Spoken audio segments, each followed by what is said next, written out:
most doctors think patients will never follow a dietary regimen. And I think they're right, but I think they're right for the wrong reason. I started recommending this meat-heavy, low-carb diet. I didn't even know what to call it back then, to my most severely obese patients who were going to get a gastric bypass procedure because they'd tried every diet under the sun, nothing worked. And they would come back in 3 or 6 months for a checkup and had lost significant weight. And so it was completely unlike any dietary advice they'd gotten from any doctor ever. And it worked, and they weren't starving, and they weren't miserable. You're listening to the Family Health Lab. Healthy parents, healthy kids. Dr. Ken Berry, what an absolute privilege to have you on my channel. Thank you. It is my pleasure to be with you. Much more my pleasure than yours. It's 5:30 p.m. where I'm at. Yes, it's an early morning start for me. That's the time difference that the challenges we have. But as I was saying, it's an absolute honour. You're a family physician with over 20 years experience. You're a best-selling author and well-known on your channels, particularly your YouTube channels, as an outspoken nutrition champion for many people, actually, helping them completely turn around their health. Initially talking very much real foods, low carb, and in recent years, more talking about a different nutritional approach that's become wildly popular. So carnivore, or the proper human diet. So that's really what I want to get into. What's that all about? But I thought it'd be really interesting to hear how you began as a young doctor and what kind of nutrition advice you were giving out then. Yeah, I've been practicing for over 22 years. And when I first started practicing, I had just received very minimal nutrition research in medical school and residency. And also, I didn't care much about nutrition either. I didn't think nutrition was a big deal. I thought that you could pretty much eat whatever you want, and I would just fix it with pills and injections. Honestly, I just didn't think nutrition was a big deal. As long as you weren't living on Pepsi Cola and jelly donuts, right? As long as you were just eating something that was nominally not stupidly unhealthy, I figured it didn't make a big difference at all. And I continued to believe that the first few years of my medical practice. When I would diagnose somebody with type 2 diabetes, I would give them the handout from the American Diabetes Association and say, eat like this. And that's what you're supposed to do when you're a diabetic. And so in the first few years of my medical practice, I gained a lot of weight. I became severely obese. I weighed 297 pounds and became pre-diabetic. And so I had noticed already by that point, 2 or 3 years in, that when I gave people that ADA handout and said, here, eat like this, you're diabetic, that they always just kept gaining weight and their diabetes kept getting worse. But I just thought, well, they're probably not complying. They're probably just eating the jelly donuts and laying on the couch, right?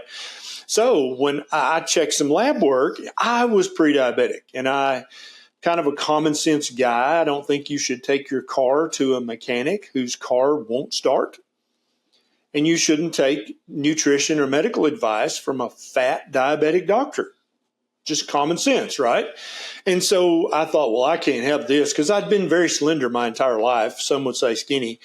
And so I had to get back to a normal body weight. And so I took home a copy of that American Diabetes Association handout. And I started following it religiously. I started jogging 3 days a week, which I absolutely abhorred. And then in 3 months, I jumped on the scale again and checked my A1C again. And I had gained 3 more pounds and had gotten more pre-diabetic.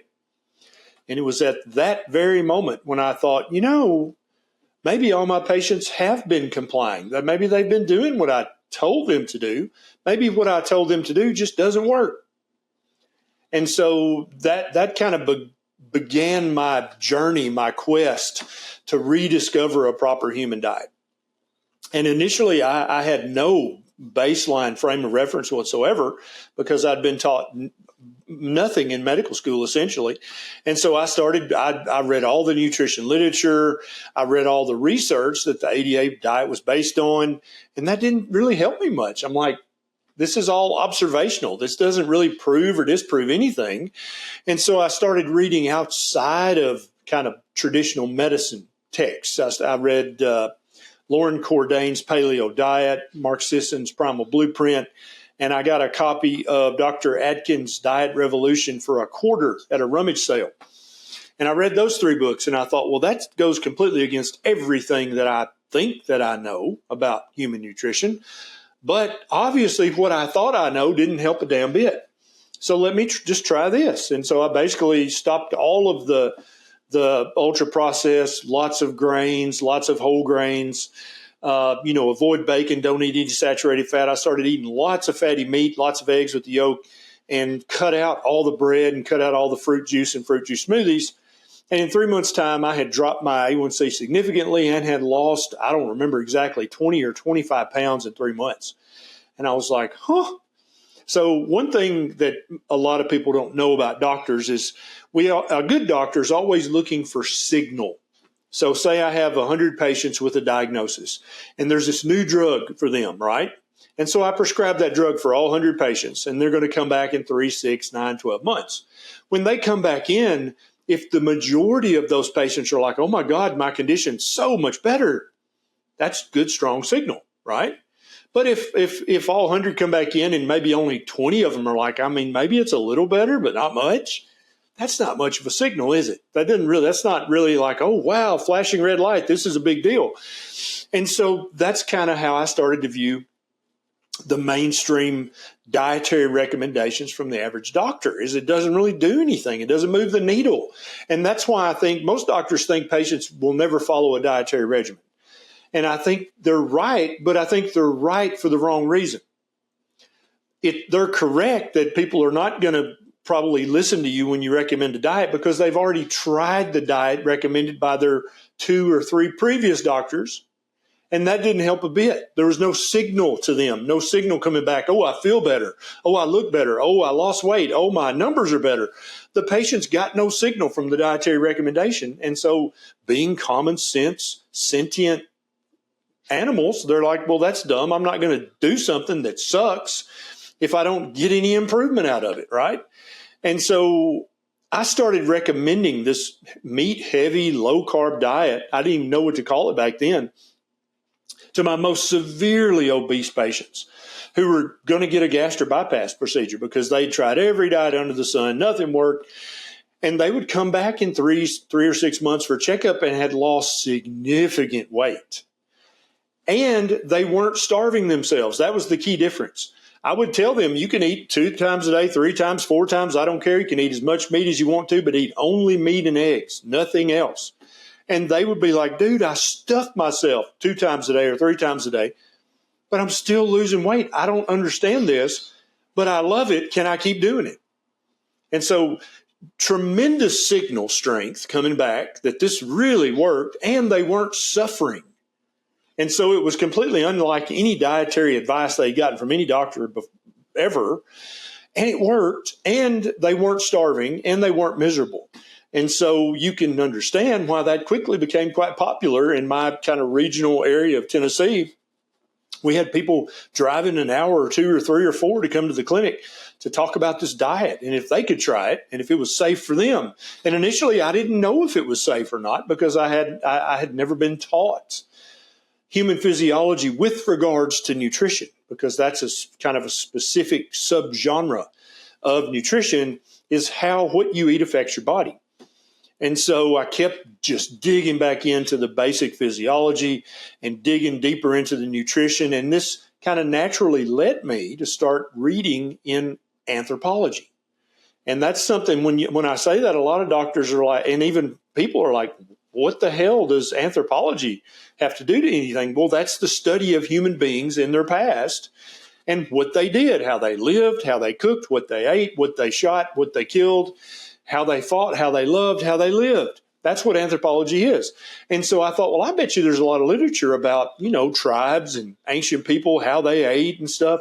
Sure enough, it's all right there. Every successful society that's ever been studied ate a meat-heavy diet, ate plenty of meat. There was not a single example of a successful civilization, no matter how far back in time you go, that ate a vegan diet or ate a plant-based diet. The only time they would eat mostly plants is if they didn't have access to meat, and they ate the plants to keep from starving to death.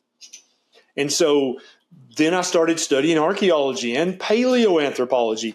Same story. The most successful people ate lots of meat. The strongest people, the smartest people, the fastest people all ate lots of meat.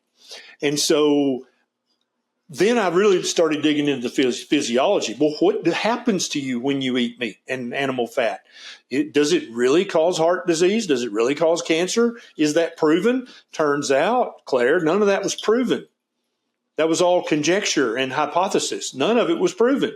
And so at that point, I'm faced with the reality that, okay, there's no research supporting an animal meat heavy diet being healthy, but there's also no evidence proving that a plant-based diet is healthy. So we're literally all stumbling around in the dark with our own preconceived notions and our own beliefs, whether they're religious or otherwise. But nobody truly knows because nobody's looked at it like I started looking at it. And so I started a little YouTube channel, and I kept adding more and more meat and eating less and less veg. And I just kept losing weight down to where I'm now 220, 225 pounds, and my A1C is perfect. All my lab markers are perfect. I feel great. I work like a 30-year-old on the farm, even though I'm 56 years old. I feel amazing. I couldn't imagine feeling any better at my age than I feel. And I think that's great signal. I think that's a great feedback that, yes, what you're doing is correct. And so I keep recommending it to more and more people with different medical conditions, because when I do look at the research, I can't find any reason why somebody with heart disease shouldn't eat a proper human diet. I can't find a reason why anybody with cancer or without a gallbladder or without ovaries or without an appendix, I literally can't find an example of a human being where I would say, oh, no, you shouldn't eat a proper human diet. That might be dangerous. Right. And so that also then back to the common sense, it kind of makes sense that if it is, in fact, a proper human diet, that every human of every age with any medical condition is going to benefit from it. And so that's kind of the premise I'm based on now. And also, let me be clear, a proper human diet is a spectrum. It's not just carnivore. A proper human diet can be a low carbohydrate diet, under 100 total grams a day. It can be a ketogenic diet from 20 to 50 total grams of carbohydrates a day. It can be a ketovore diet, about 10 grams of carbs a day, or it can be carnivore, which is as close to zero carb as you can get. That's the proper human diet spectrum. If you're young and healthy and very active, you could probably do beautifully perfect on a low carb diet, as long as it's full of real whole one ingredient foods.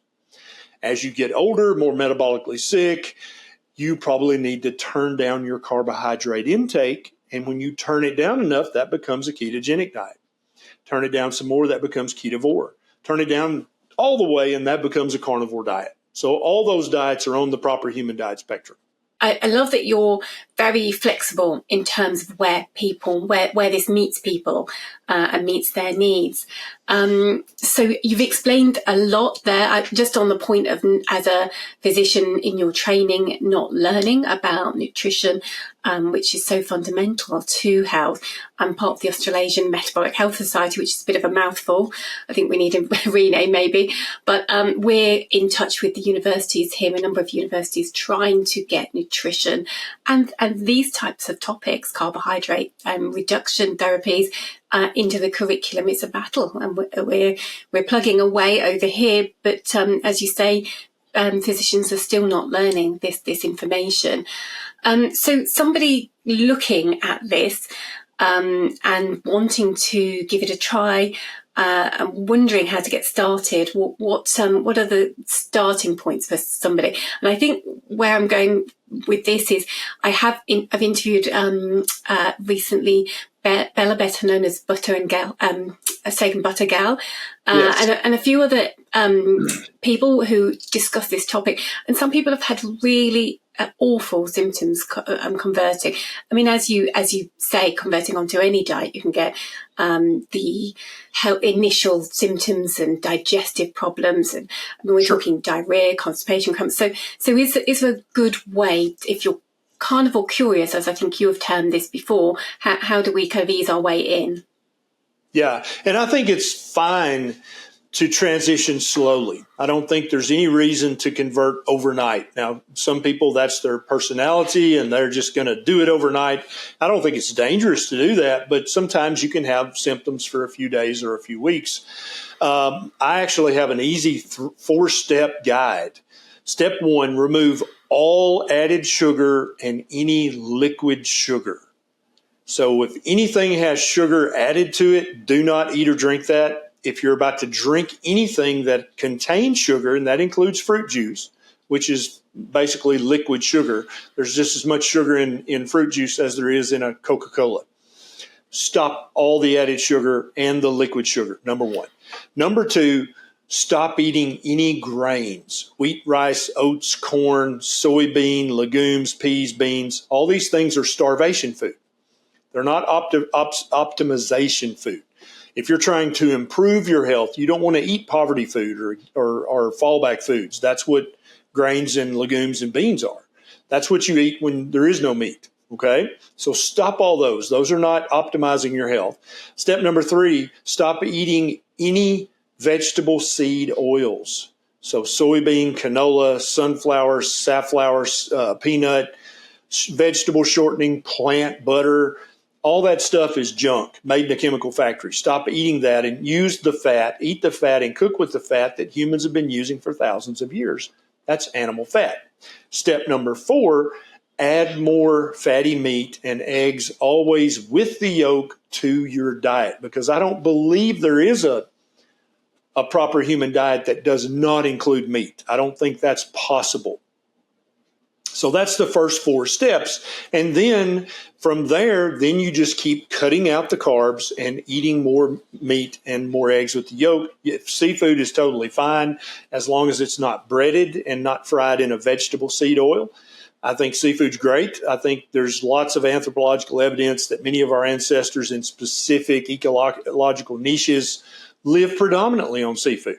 And so I think it's a perfect human food, but some people don't like it. Some people would rather have land meat than they would ocean meat. I think both meats are fine. That's good. Again, not prescriptive, not this, this approach, flexible for where you're eating and the sustainable meat sources and animal products that you have available to you that you can afford within your budget as well. Yep. And I really like tapering in. I think the majority of people that I've worked with as a nutrition coach, that works very, very well for them. And like you say, there's some personality types that are all in straight away. And earlier you mentioned and discounted a number of reasons why people think that this nutrition, this dietary approach, more lifestyle approach really is going to, the myths, really, the lies that these are bad for your health. And I feel the real sticking point comes back down to heart disease and people's worries and the information there. And we're having a bit of a big change, really. We're looking at saturated fat, for example, in America, which will influence the rest of the world. We're looking at that through a different lens.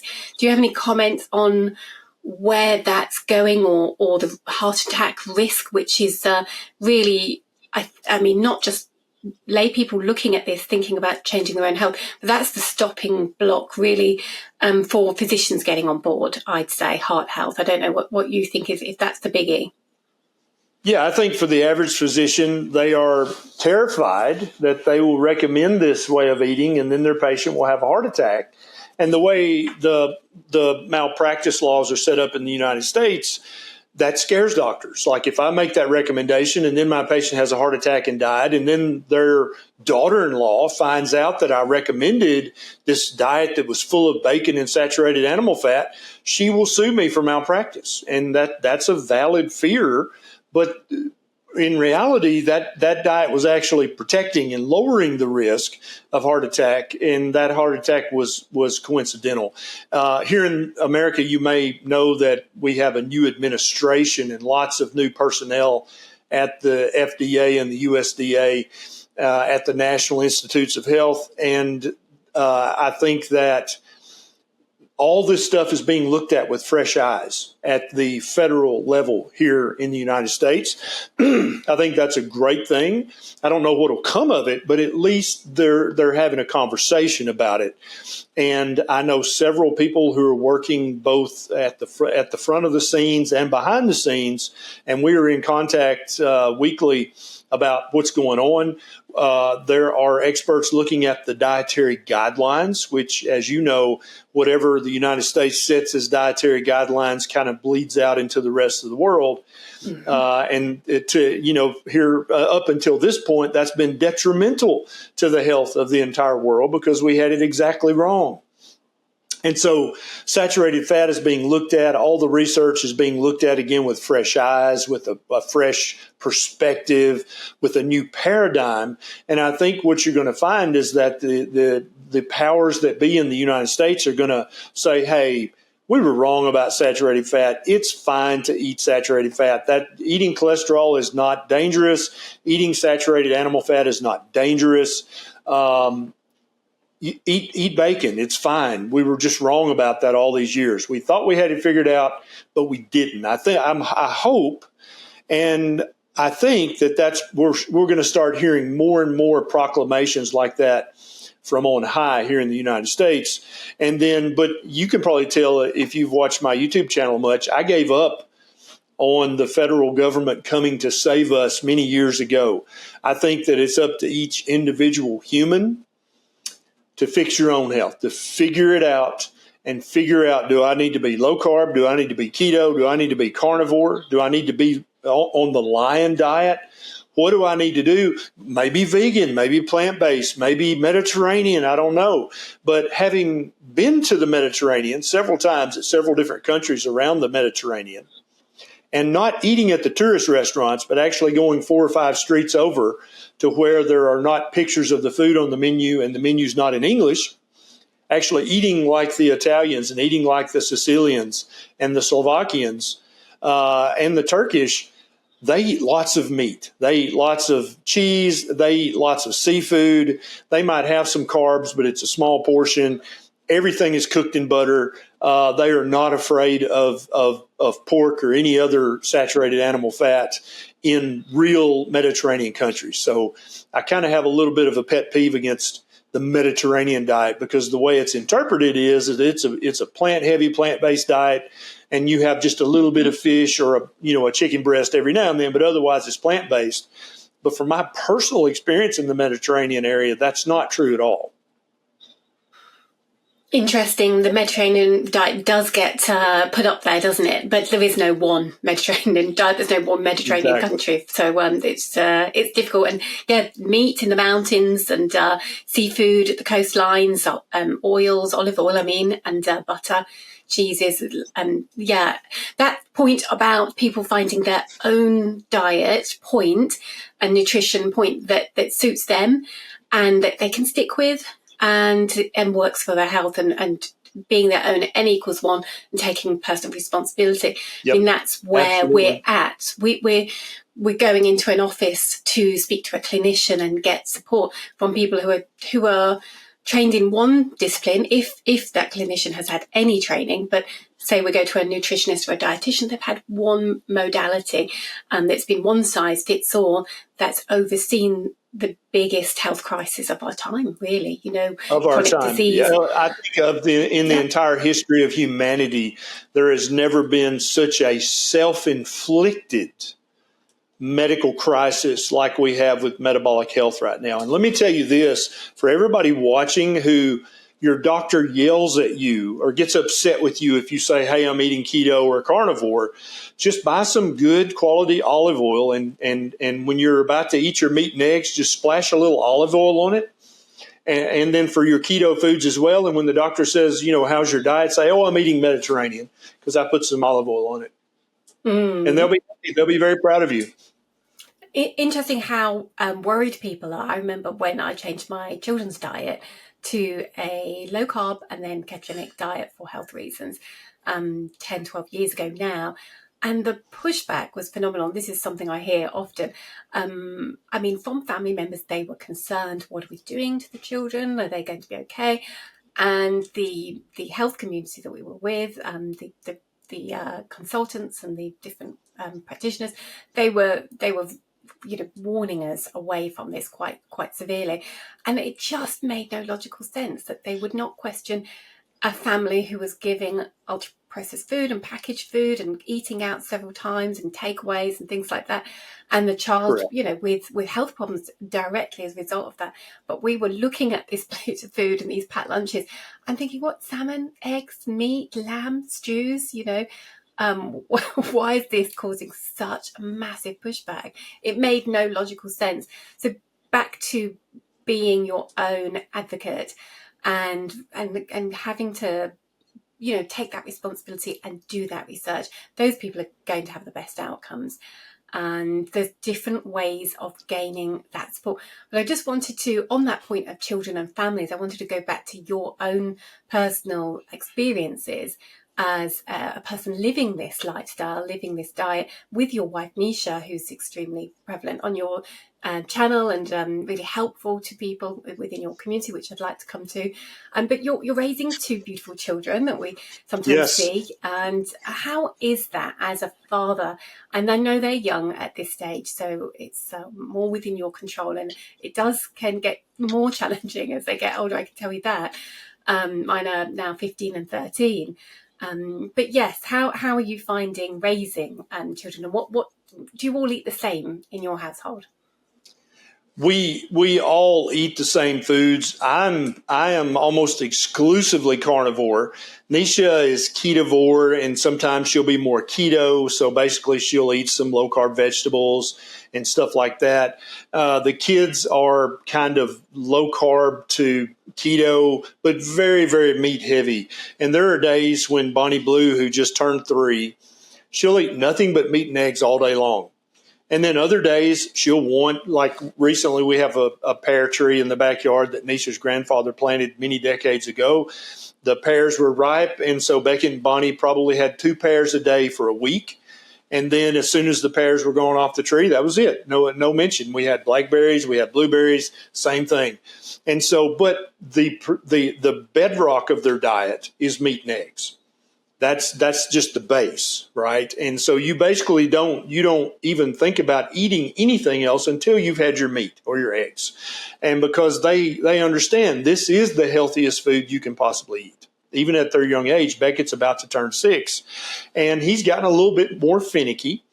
But I recently I plotted them on the growth curve that pediatricians use when you take your kids.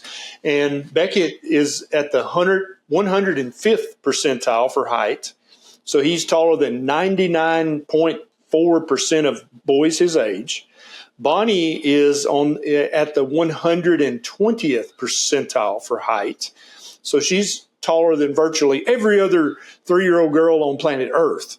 And so they're very tall, very, very well proportioned, very intelligent, very well adjusted.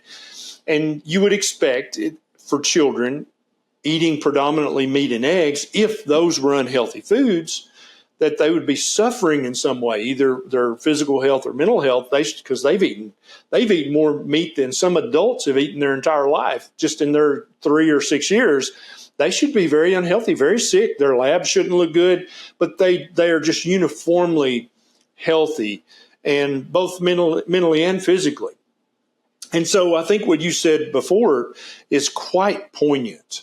When you tell your doctor that your child is eating Lucky Charms or some just factory-made, sugar-filled junk, like some people say it's like eating cake for breakfast, and I would actually opine that the cake would be better because at least there's some eggs in the cake batter, hopefully, right? And the doctor's like, well, okay, yeah, I guess that's okay. It's low fat.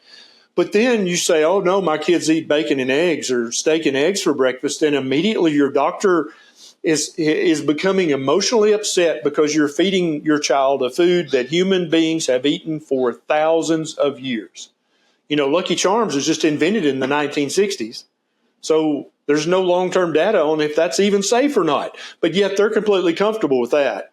But if you feed your children foods that humans have eaten for tens of thousands of years, you might be harming your children. And I think people's just innate sense of just common sense. When the doctor says something like that, you're like, where do you even get that? How are you making that mental leap that this ancestral food is bad and dangerous, but this new food that's made in a literal factory, like a product, like a couch or a pair of shoes, that's okay for my kids to eat. It defies logic, and I think it reveals that no matter how smart the person you're talking to is, they are perfectly capable of believing foolish propaganda, which is what the plant-based mantra and the whole grain mantra and the avoid saturated fat and don't eat bacon, that's just propaganda. Somebody changing their diet, they're up against a lot. They're up against this system, really. And a physician who's looking to support their patient, it's taken a brave person to start to this approach with their patients. I mean, I have had professionals say to me in the past, a few years ago now, that they were practicing this, they were eating this way themselves, but they couldn't bring this to their patients and support them because they didn't feel safe to do that, which is crackers, the kind of system we've created of fear. And in Australia recently, we've had cases, as you will know, cases where people have been reported, physicians who have suggested that their patients look at this as one of their options, and they've had, I know of, 3 recent ones, complaints to the medical regulator, and actually we had a meeting regarding this, and a live private meeting in our society over here, where Dr. Gary Fettke, who you're probably aware of, he was supporting people in how to break that down and respond to those complaints, and they were all cancelled or thrown out without merit. But there's a real fear of physicians who want to practice this and believe, as you're saying, that we can call it carnivore approach, or we can call it a meat-based approach. I love the term proper human diet that you've come to. It just really distills what we're talking about here. This is just real food, traditional foods, ancestral foods. And if you think back to your great-great-grandparents, what they were eating, this is the types of foods that they would have access to and be able to sustain them through winters, really tough times. You often say that humans are not broken, and I love that term as well. I think you've got some really wise nuggets. So what does that mean, humans are not? So just like any animal in the wild, if it eats a species-specific diet, so if the deer eat a deer diet and the chipmunks eat a chipmunk diet, they are uniformly healthy. There is no obesity, there's no diabetes, there's no any of that. They live healthy and happy up until the day that something else eats them. And that's exactly what human beings can do and should do as well. Your default setting, and I'm talking to every single person watching this, your default setting when you're born is good health. Only to the degree to which your mother misfeeds you, or whoever your caregiver is misfeeds you, and then you misfeed yourself, that is the degree to which you will suffer from chronic disease or metabolic disease. Your body is designed by default to be healthy. It is not broken. You are not broken. There is nothing wrong with you. You have just been slowly poisoned for the majority of your life. And when you slowly poison a living organism, that organism suffers and it gets sick and it stays sick and it eventually dies prematurely. And we're seeing that more and more. Like you said, our great grandparents, what did they eat? If you actually go back and you look at, just for example, in America, when guys would join the Army and go through basic training, when they graduated basic training, they would take this huge group photo, and it'd be sometimes 500 young men, and there would not be a single obese guy. They were all slender. They were all healthy looking. They were all vibrant. They were able to pass basic training in the Army. They were all healthy. Our genetics have not changed at all since the time of our great-grandparents. including yours. And I know there's somebody sitting there right now saying, yeah, but Dr. Berry, you don't know about my body. No, your body is designed with a default setting of healthy. You've just been poisoned for when you were a child by your parents. They didn't know better. And then you continued to poison yourself because of the misinformation that you misinterpreted as actual nutrition advice. And the instant you stop slowly poisoning yourself, your body will start to heal. And you've heard, Claire, I know some of the scale victories and non-scale victories of people, and sometimes it sounds almost miraculous. It sounds like magic, like, oh my God, how in the world? But what we have to face is that it's not magic, it's not miraculous, it's just physiology. This person stopped poisoning themselves and gave their body and their brain a chance to heal. And guess what? It did that. And they went back to a level of health and vibrancy that they probably never even dreamed that they could attain again. And they did it also for free. They didn't have to buy a bunch of supplements or spend thousands of dollars on medications or medical therapies or treatments or surgical interventions. They just stopped eating the things that were slowly poisoning them and started eating the things that their body knew exactly what that was. Oh, meat, yes. My ancestors have been eating that for tens of thousands of years. Yes, I know exactly how to metabolize that and utilize that. That's what your body's saying to you. When you feed your body canola oil that literally no human on planet Earth ate before 50 years ago, ever, your body doesn't know what to do with that. That's a new thing. That's novel. So what I think should be happening is anytime a new product is introduced into the human food supply, we should just assume that that is not healthy and not part of a proper human diet until it is definitively proven to be healthy. And that doesn't mean just giving it to the masses and then if a bunch of them drop dead, oh, well, maybe that's not healthy. Of course, that's happened before in history if you read. But also, if people are just getting fatter and sicker and more diabetic, more fatty liver, more mental health disease, rates of cancer doubling and then doubling again, that is evidence, my friends, that the foods that the doctors who are afraid to recommend meat and eggs, instead they're recommending this ultra-processed crap that's full of sugar and grains and beans and legumes and vegetable seed oils, they are actually causing harm with that recommendation. And I think that history will bear us out and prove us right. And I think that history will not look kindly on the last 50 years of dietary recommendations from mainstream doctors and mainstream dietitians. I agree. I think that's the way we're heading if we can get the research carried out. But I mean, what we're having is instead, we're having research that's being carried out, some early studies now into carnivore diets, for example. We have 100 years of ketogenic diet, but we've got a really, really good, solid foundation from the epilepsy community of 30 plus years of really, really good quality nutritional studies. That's the foundation of the current movement, which is really, really helpful. But we're always told we need more, which is why people are trying their diet that their doctor doesn't believe that they've tried, the low cal, and that, like you said earlier, often a physician might not believe that they've followed that because it's not worked for them. And then they're trying these different approaches and finding that they work for them, finding that they feel better, they've got more energy, their joint pain goes. I mean, I've been working in different communities on these approaches, and people come to this for weight loss, often when they have at that point got a diagnosis of something else, or they're pre-diabetic, they're on the road to metabolic disease and chronic ill health, and then they and weight loss is the key factor, key driver for a lot of people. But it's those additional benefits. I love it when people are talking with amazement about being able to put a ring on the finger that they've not been able to put on for years because the swelling and inflammation has gone down. I mean, talking about those other benefits, because you called it almost a miracle, really, and it does sound like it.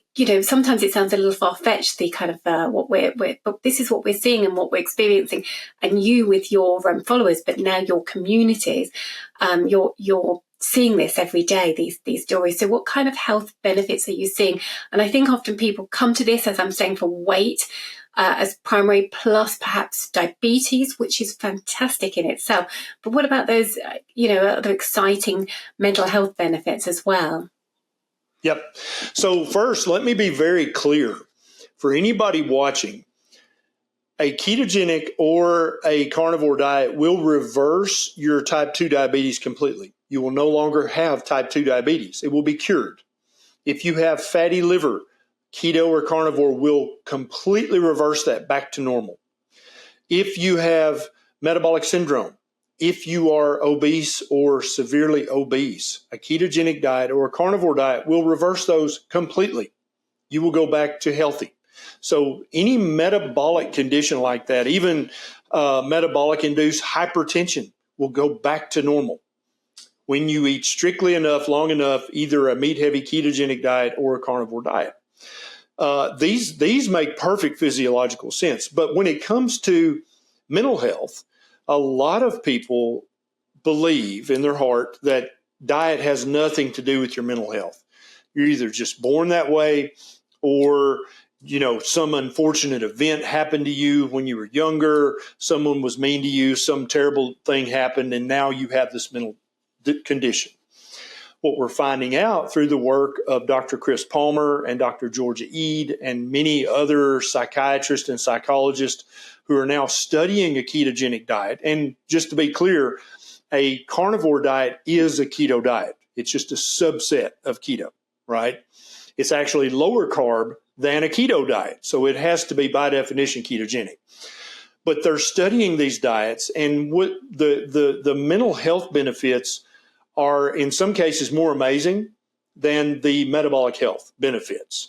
Because if you're overweight and you're type 2 diabetic and you reverse both of those, great. Your risk of heart attack has been cut by probably 80% and you feel better, blah, blah, blah. But that's not like if somebody has severe schizophrenia. I mean, that's completely disabling, and everybody understands that. But what if I told you that there's actually been several case reports now of people suffering from severe schizophrenia to the point where they had to be institutionalized, could not hold a job at all, couldn't even live freely in society, that when they went on a high enough ketogenic diet, high fat enough, for long enough, consistently enough, that their schizophrenia got so much better, so much less severe, that they were able to leave the full-time care of a facility and return back to their family. In many cases, get a job. In many cases, develop personal relationships, both friendship and otherwise, and are now able to live basically a normal life. And there's actually a couple of YouTube channels of both of them are women who started and had severe, crippling, disabling schizophrenia. I mean, we're actually on disability because of their schizophrenia. And now, not only are they able to live a normal life, they are improved enough they can actually start, run, and maintain a YouTube channel. Something that you would never have dreamed that they could do. Major depression responds to ketones.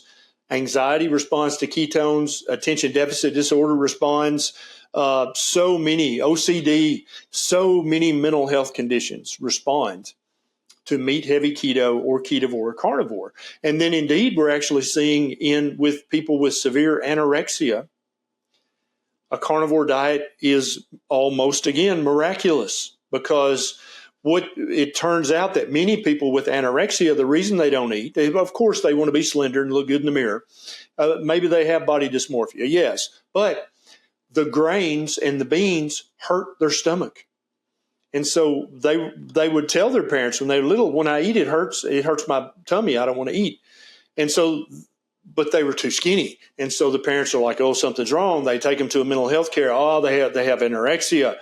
But my good friend, Michelle Hearn, who has written a book and has a very large Instagram and Twitter following, she was severely anorexic and institutionalized multiple times, and finally tripped and fell on a carnivore diet, just happenstance, like so many people. She saw a YouTube video or something, and she thought, that's weird, just meat, huh? She gave it a try. Literally now she is a normal, active, healthy, professional, successful woman. She runs ultra marathons. She's very muscled.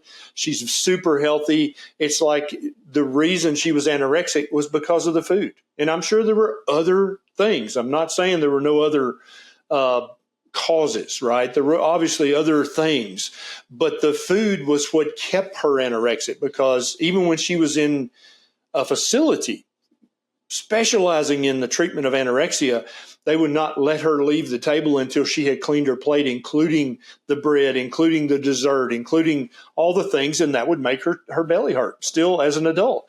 But when she eats meat and eggs, she has no stomach pain, and so she's able to eat enough food for the nutrition her body needs.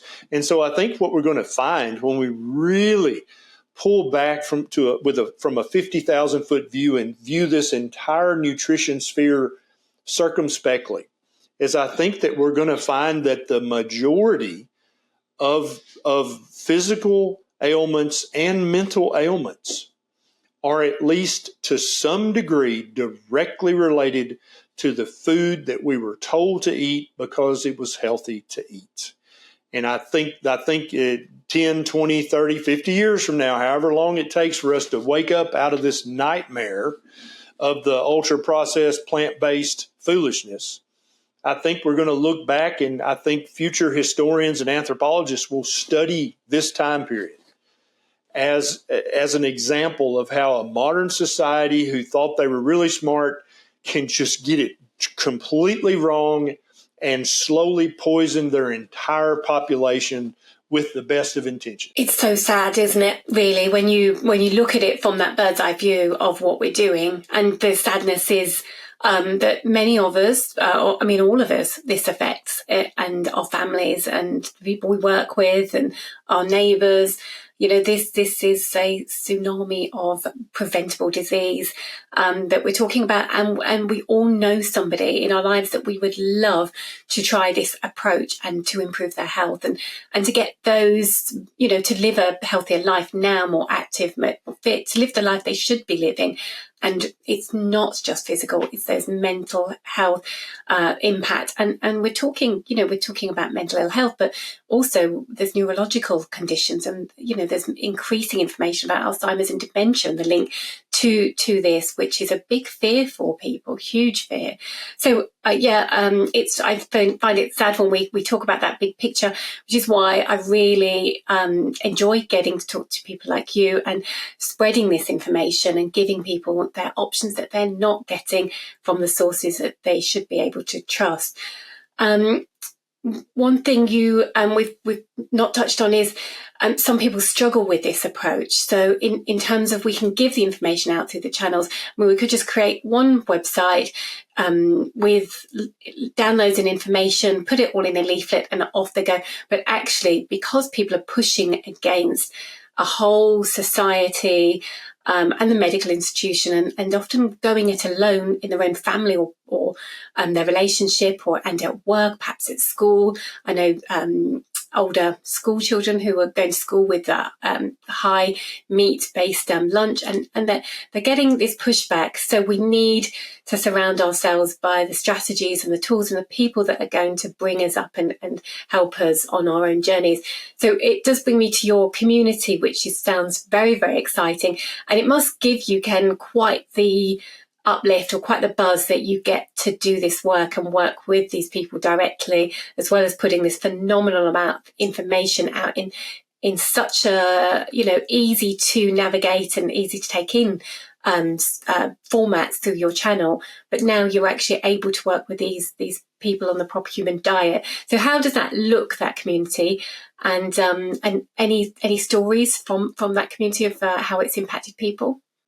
Oh, so many. And so, yes, it's absolutely true that the fact that I've been able to help so many people improve their health, both physical and mental, makes me feel good and gives me a great sense of accomplishment and makes me very thankful that I was able to stumble upon this set of principles.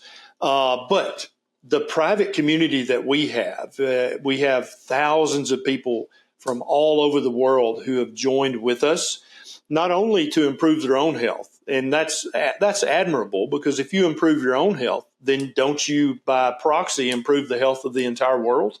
I think you do. But what the people in our community are doing, which I'm so proud of these people, thousands of them from every continent except Antarctica. We don't have anybody in the group from Antarctica yet. We're still waiting for somebody down there at the research station to join. But on 6 continents, we've got proper human diet tribe members, and they are busy helping each other inside the group. But they're also busy proselytizing this to their friends and to their loved ones and to their next door neighbor and to people at their church and in their civic organizations. Because you know as well as I do, Claire, when you see somebody that you haven't seen in a year or 2 or 3, and last time you saw them, they were obese and obviously miserable and unhealthy, and then you see them again and you're like, you're not even sure it's really them. Right. And I've had this experience in the keto and carnivore communities. I would meet somebody at a conference who just started keto or carnivore and be like, oh, it's such a pleasure to meet you. And then I'd see them again next year at the same conference. And it would take me a minute. I'd be like, you look familiar, but oh my God. Oh, wow. And they just it's almost like some metamorphosis, like the butterfly has come out of the cocoon, and now here's this new human, the human that they should have always been had they known. And so everybody in our private community is busy improving their own health, because they know that the best leadership is to lead by quiet example, is to be that person that when you walk in the room, people who haven't seen you in a while are like, wow, they look great. They look so happy. They're so fit, so slim, so full of energy. But then the people in my group take it to the next level. They're like, yes, this has done so much for me. Let me teach you how to do it. And many people in our private community have went on and got a certification as a health coach. But many of them don't. They just work their normal job, whatever that happens to be. And when they see somebody that's obviously suffering, obviously miserable, they're like, hey, I used to be the same way. And often they'll have a picture on their phone, be like, look what I used to look like. I used to be just like you, but now I'm like this. Wouldn't you want to do that? You want to do that, right? And a lot of people they talk to, they think there must be a catch, like, oh, you're trying to sell me something. They're like, no, this is free. I would never charge for this, right? Now, if you want to hire me as your health coach, you can pay me. That's fine. But I'm happy to just teach you how to do this because I like you as a human. And so it gives me hope for humanity. Claire, is what it really does, to know that just regular people from all walks of life can come together and form this cohesive tribe that we have, this PhD family, and we treat each other like family in there. There's no strife. There's no keto Nazis or carnivore police. There's none of that kind of behavior, because we're all there with the best of intentions to heal ourselves and then to heal as many other members of humanity as we possibly can, to pay it forward. And so I love our group that we've got, and it's growing by the day. Everybody's welcome to join. We've got 3 different levels just based on what you want to get out of it and what you can afford. All the levels are very reasonably priced. Like I said, we've got many, many people from Australia, New Zealand, the EU, UK, Canada, all over the world, and then lots of Americans too. So don't worry. All of the Americans in our group are nice. They're very polite. But but we love it when somebody says, "Hey, I'm new," and everybody, their answer is, "Good. You found your tribe. This is where you belong, and we're gonna take you by the hand, and we're gonna walk down this road together, and we're gonna lead you back to the health that you deserve to have all along." Finding your tribe is so important, and I imagine it's like that feeling that I first got when I started going to low carb conferences years ago. I felt like I found some people who got it and got what I was concerned about, and I was kind of pushing back on, and felt very, very alone. So I imagine that's the feeling that they're getting, that people who understand, because it's not simply changing your food and trying to figure that out. That's a lot for some people in terms of the mechanics of doing that, but also the social pushback of doing that. But it's also finding people who are interested in these wider issues about health, what's going on with our nutritional bodies and our medical community and our health community, all of those cofactors that come into this, that once your eyes are opened, you start looking at the whole bigger picture. So it's great to find your people. You mentioned a term, carnivore Nazis or ketovore Nazis. But tell me about that, because people coming to this often get quite worried that they've got to take every piece of chives off their meat, and a little bit of seasoning that's been added here and there, that they can be worried, not that it's affecting their health, or not that they can't cope with it, but that the people who are kind of guarding and advising in some communities are very rigid with the rules, and they're not adhering to the rules. So Kia, can you talk to that? Yeah, and so some people, this is just their nature, right? They tend to be like the military police. They tend to be very militant and very regimented, and this is how it must be. And also, you can create your own little thing if you say, well, you can't just eat meat and eggs. It's much more complicated than that. You've got to buy my course for $499 or whatever in order to understand how to do this. You can't just eat. But my message is, no, you can just eat meat and eggs. It's literally that easy. And if you want, you can throw in some low carb veg and a few low carb nuts and a few berries. It's just that easy. This is not rocket surgery or brain science. This is just a proper human diet. And like I said at the very beginning, every other animal on earth knows exactly how to eat their species specific diet. The cow never gets confused about whether they should eat grass or not. They just know. And I don't think you could dissuade them from that. But humans, we're just intelligent enough to be quite foolish at times, and we fall for fads, and we fall for, oh no, it's got to be more complicated than that. If it's easy and it's free, then that can't be the solution. That's kind of how we're trained in Western society, isn't it?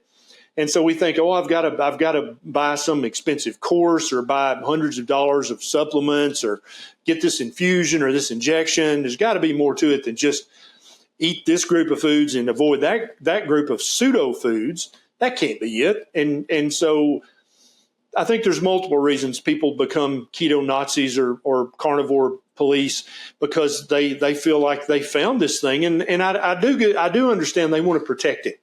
They don't want it to be bastardized or diluted. And I do understand that part of it. But at the same time, it's no fun when somebody's, just lording over you like a old school marm with their ruler, going to rack your knuckles if you don't behave properly. That's no fun. And I think the human physiology is forgiving enough that if there's some spices on your meat, God forbid, I don't think that's the end of the world. I think that's totally fine for the vast majority of people. Now, some people who have severe autoimmune conditions and are severely metabolically ill, they may need to eat a lion diet, which is ruminant meat, salt, and water only. They may need to do that for a month or 3 months or a year in order to give their body a chance to heal because it's so sick. But at any point, I think it's completely fine as long as they stay on the proper human diet spectrum, which is foods that a human should even eat. I think they can branch out and experiment. And once you've lowered your levels of inflammation enough by eating a proper human diet strictly enough for long enough, your body can actually give you feedback. And so if you eat something that you shouldn't have eaten, and you've probably experienced this, Claire, you'll get immediate feedback from either your gut or your joints or your skin or just your mental clarity. You'll be like, oh, that was dumb. I should not have done that. But I use the analogy of the alcoholic who's drinking 2 liters of vodka a day. If you hand that alcoholic a beer, an 8-ounce beer, and say, here, drink this, did you feel anything? He's going to say, no, I didn't feel a thing. What are you talking about? But if you take that same alcoholic and put him in rehab, completely dry him out, change his life, and he hasn't had any alcohol in a year, and then you give him a beer, which you shouldn't do because he's alcoholic, right? But if you did, he would feel that beer. He would immediately get feedback from his body. Oh my God, yeah, no, that's psychotropic. I can feel that. That's the same thing. If somebody's living on an ultra-processed standard Western diet, they're so inflamed, they're so sick, they have such brain fog, they can't even hear the feedback that their own body is legitimately giving them. But when you've been strictly enough on a proper human diet for long enough, wherever on the spectrum you think is the best way for you to eat, you can actually get feedback from your body. For years, Neisha, she loves turnip greens and spinach. But her body is so pure and so uninflamed that if she eats spinach, she feels like she's coming down with the flu for 24 hours. She can literally feel her body say, no, Neisha, you should not eat spinach. And even though she loves it, she knows that's on the list of no-go foods for her. Even though it's whitewashed and health washed is super healthy, it's not healthy for her. But she was only able to discover that because she'd been on a proper human diet long enough to calm down her body and heal her body. And then your body's happy to give you feedback, but you have to be able to hear it and feel it. The line diet as well that you mentioned, I class it as an elimination diet. It reminds me that when I first put my son on a diet, changed his nutrition. I don't really like the word diet. It was a GAPS diet, and it very much similar traits. And within 3 months, his eczema, alopecia, and urticaria had completely gone, and it's never come back. So different people, different needs, different levels. And a lot of people, as I've already said, come to this for weight, now we're learning more about those exciting, fascinating mental health benefits as well. But I just had a thought when you were talking there that lots of people wait until the point they've got some ill health and something to tackle and something to reverse. But it would be very, very interesting for those people who want to try this and feel if there's a difference. Because I went along this journey with my children, didn't have any physical symptoms, hadn't put on any weight gain, but we did this all as a family. And then suddenly brain fog cleared up that I didn't know I had, and cravings for sugar went away that I had never recognised, that I was being called to the food, to the buffet table, to the afternoon biscuit round, to the cafe and having something sweet with my coffee. And things clear up even at all levels for different people. So it's worth, rather than waiting for that later level, to just trial and see if you notice a difference. Fascinating, I think. Just being respectful of your time, thinking about kind of final thoughts. I wondered whether you have any message, and because we've talked about the physician who's maybe not brave enough or pushing back, maybe a message for an individual thinking of this approach for themselves, or do you have a message for a physician who's curious about this? Yeah, let's do both. So first of all, if there's a new medication that comes on the market, a new pharmaceutical, right? It's a new invention. We should all be wary of that, right? It's new. It's made in a chemical factory. It's new. We've never had that in the human blood supply before. That should be studied thoroughly. Okay. And so that's kind of the mindset that the average physician who's like, well, I eat keto, but I would never recommend it to my patients because I'm not sure it's safe. What we're recommending here, what I'm recommending, what you're recommending, Claire, we're not recommending some new, recently discovered chemical, right? It's not some new formulation. We're literally recommending the oldest food that humanity has ever eaten. And that's what I want people to understand, because keto did get super popular there 2 or 3 years ago, right? And it looked like a fad. Carnivore now is super popular. It looks like a fad. And so I don't blame people at all for saying, oh, carnivore is a fad diet. Well, in one respect, yes, it has become quite popular.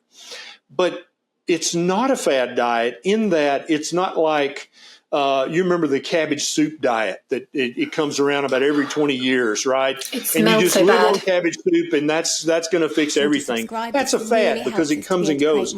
But and also you're eating an ungodly amount of a certain thing that humans have never done before. But when you look at this from a historical lens, an ancestral lens, human beings have done certain things for the entirety of our time on this planet. We have breathed air, right? So that has to be good for us. We've drank water, so that has to be good for us. We played in the sun, so that has to be good for us. And we ate meat. Therefore, this is not a new diet. This is actually the most ancient of all diets.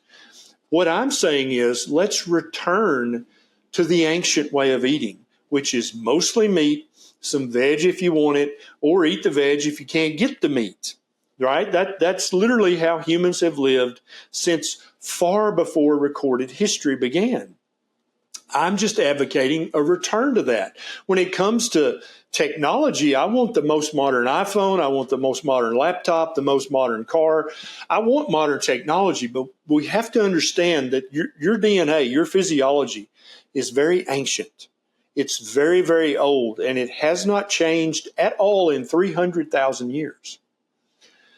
But our diet has changed 180 degrees in the last few decades.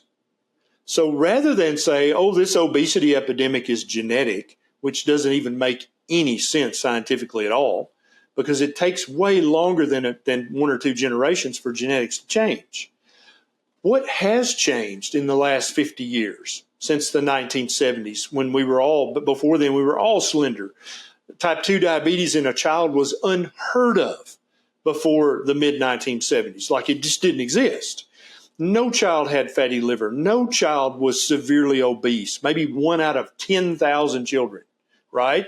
But now if you go to the average first grade class or kindergarten class, 30% of the kids are obese. 20% of them have prediabetes or type 2 diabetes. 10 to 15% have fatty liver as 5 and 6-year-old children. That's not a change in the genetics.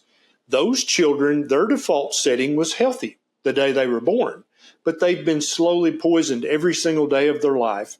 And now the poison has become so concentrated and so pervasive that more and more kids are getting sicker at younger and younger ages. We have to go back. We have to remember, yes, have the latest iPhone, absolutely.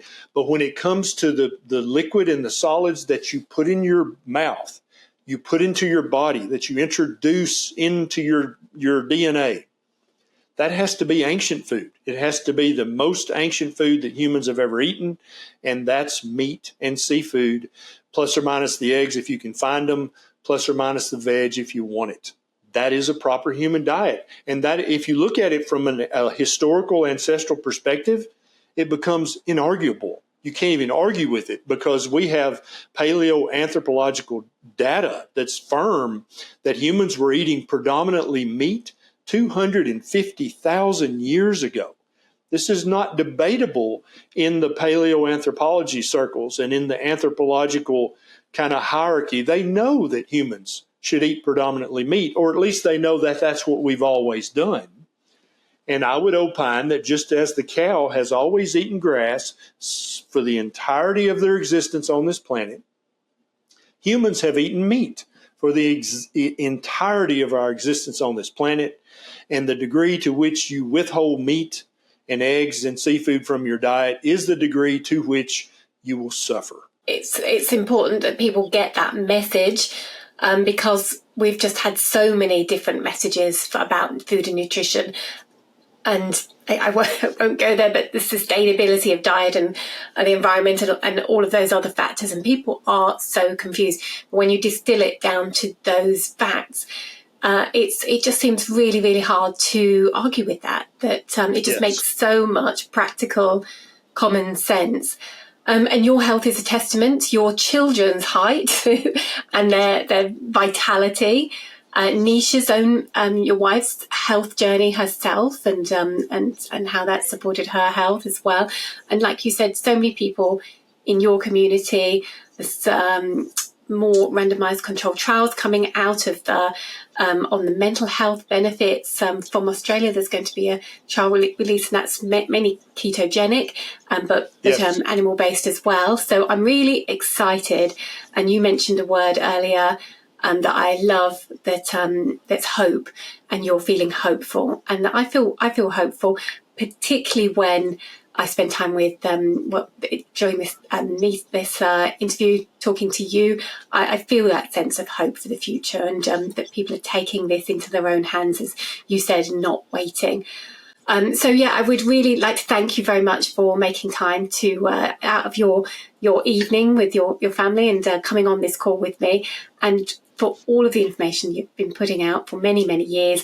Your awesome book, books, and I've got those, and the information on the channel. I do really urge people, and I mean, you've got millions of views and subscribers, but any questions people have, they can follow up and find really, really specific, relevant information about their particular health condition, or even supplementation, or tips, or a guide of how to kind of avoid problems. There's just so much well laid out, well thought out, well presented information. So I really urge people to seek all of that out, and the community now to get involved with. But Thank you so much, Ken, for your time today. It's my pleasure. And I just want to say to finish, and I thank you so much, Claire, for allowing me to chat with you and your followers. And maybe one day we'll get to meet in person. Until that day, it was a pleasure. Thank you for watching. If you like this video, please make sure to subscribe. This really helps us to be able to create more content.